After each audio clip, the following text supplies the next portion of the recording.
Welcome everyone in this new video on Figma.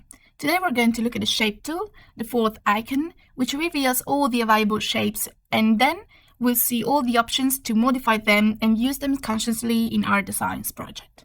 We can choose from rectangle, line, arrow, ellipse, polygon, and star, or I can select place an image in the document, but not on video, unfortunately, because as we said in free version, no videos can be inserted and used. As we go along, we're also going to figure out everything we can do in the panel on the right for our shapes, because there are really a lot of options. Let's start with the rectangle. I can either select it directly from this panel, or I can mash R on the keyboard.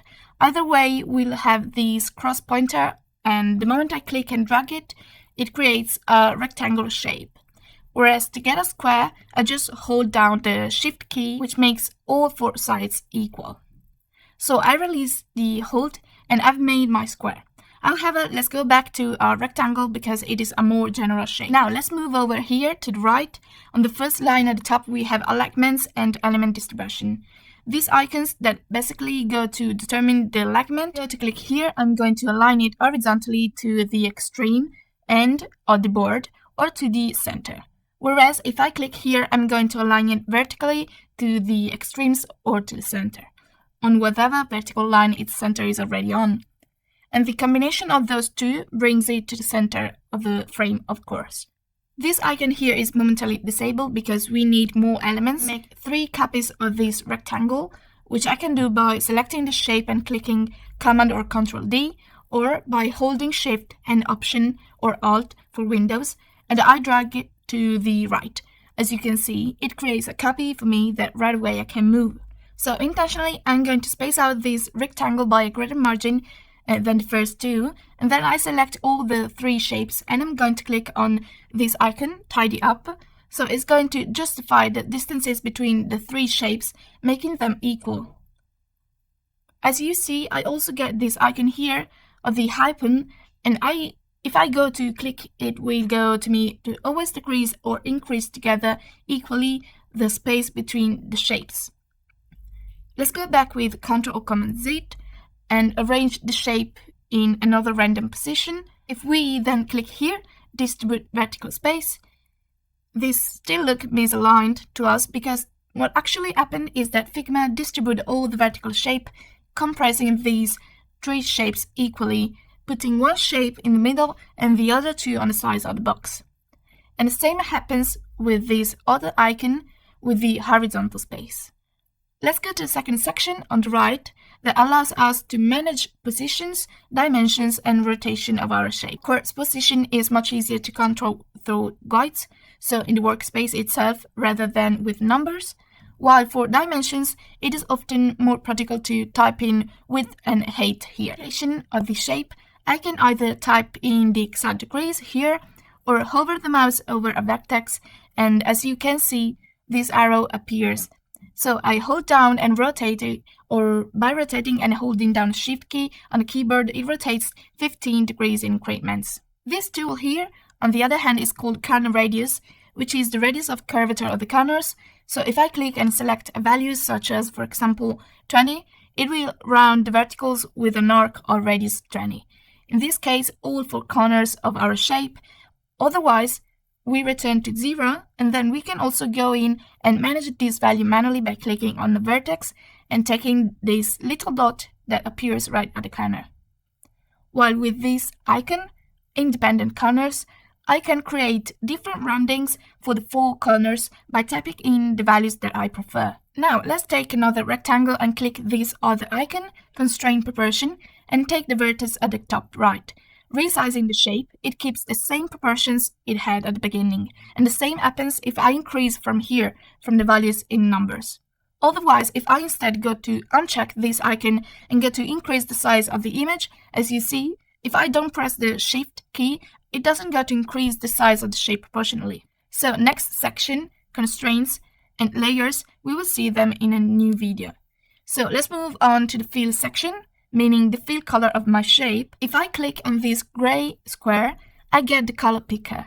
The picker called HSV, Hue, Saturation, and Value, or also known as HSB where B is the brightness and is traced back to the brilliance of the color, therefore its value. So correspond others and brilliance. I can move freely. Here on the top left we find pure white, and moving down this vertical we gradually decrease the brightness until we get to pure black. While moving horizontally at any value of brightness of the color, we have the increase of saturation, which describes the amount of gray present in our color decreasing towards the right, and consequently, on the contrary, the intensity of our pure color is decreasing toward the right. Instead, below here we can change just the hue, so in simple terms the colors we give a key name to the visible spectrum. Here then we have the transparency of the field to adjust as we like, and then the hex color that identifies the color with specific codes according to the hexadecimal system. So you can copy and paste the code from other sources if you need to, or we can change to have RGB values that indicate the contribution of red, green, and blue, respectively, in the final color, and are editable if we need to get a certain result. The next one, CSS, is RGBA, because A stands for alpha, and it is the same value for transparency, here basically expressed from a minimum of 0 to a maximum of 1, so 100%. And the last two options, HSL, so hue, saturation, and lightness, and HSB, the same name before, are very similar color channels, but as you see in the boxes, they change a little bit. Color theory is a very fascinating issue, but also quite complex.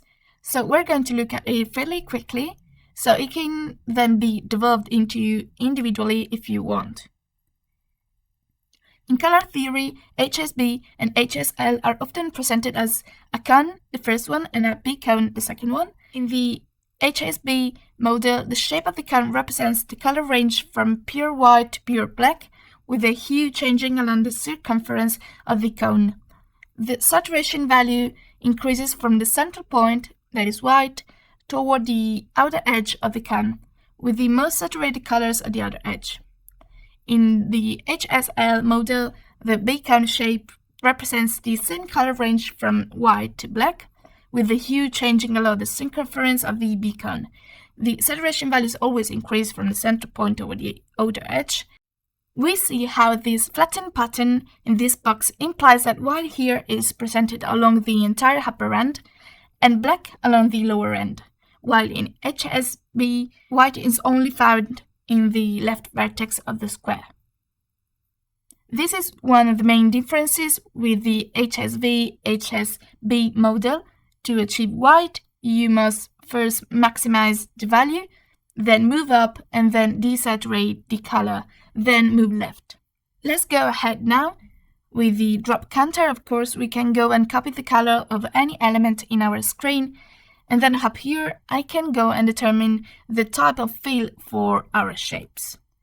Solid is the solid color, while gradient is a gradient fill that can be directed in linear, radial, angular, and diamond shapes. Let's start with the first one, that is the line, the simplest one, where I have the gradient that basically is oriented through a line that I can arrange, as you see, horizontally, vertically, or diagonally. Here I have the two colors, the starting one and the ending one, and I can go if I want to insert other colors by clicking directly here. As you see, a new color space appears, and maybe then I'm going to move them around to create the effect that I want. To delete them, we use delete or back on the keyboard. After that, we have the radial gradient that precisely projects through an ellipse.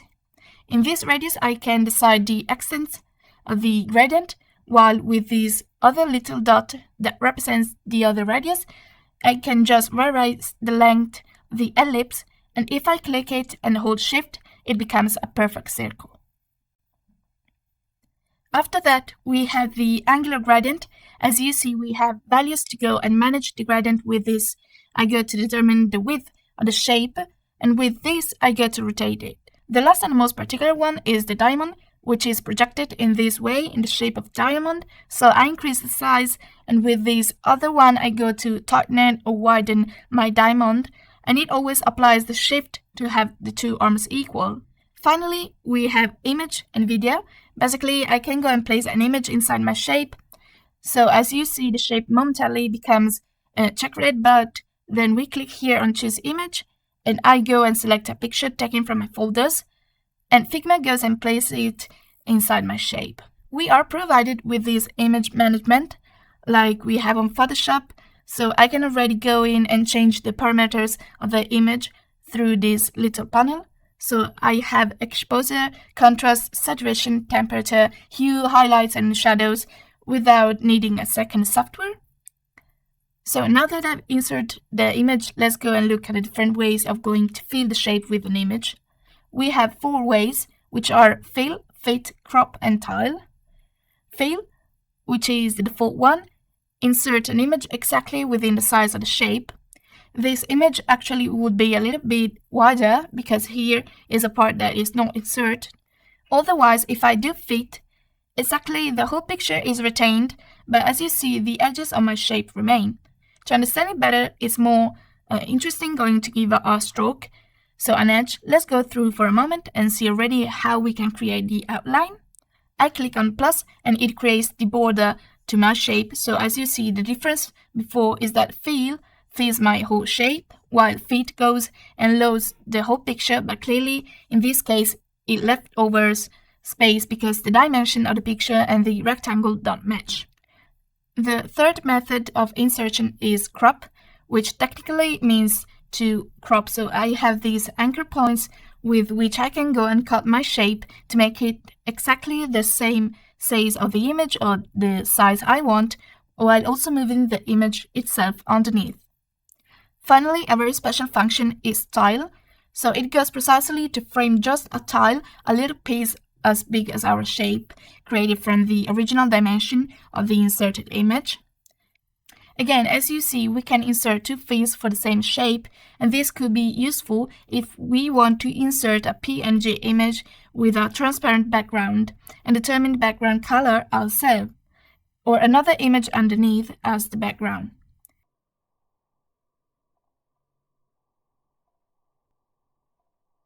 As before, and as with many options still, then we can click on these 4 lit squares and save this fill style to use it next time, even in new documents.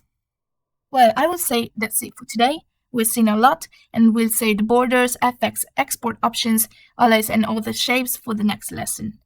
Thank you for watching so far. If you found the video interesting, leave a like and a comment for any doubts or suggestion. Subscribe to the channel, and if you feel like supporting us, you can also join as a supporter to help us create always new content.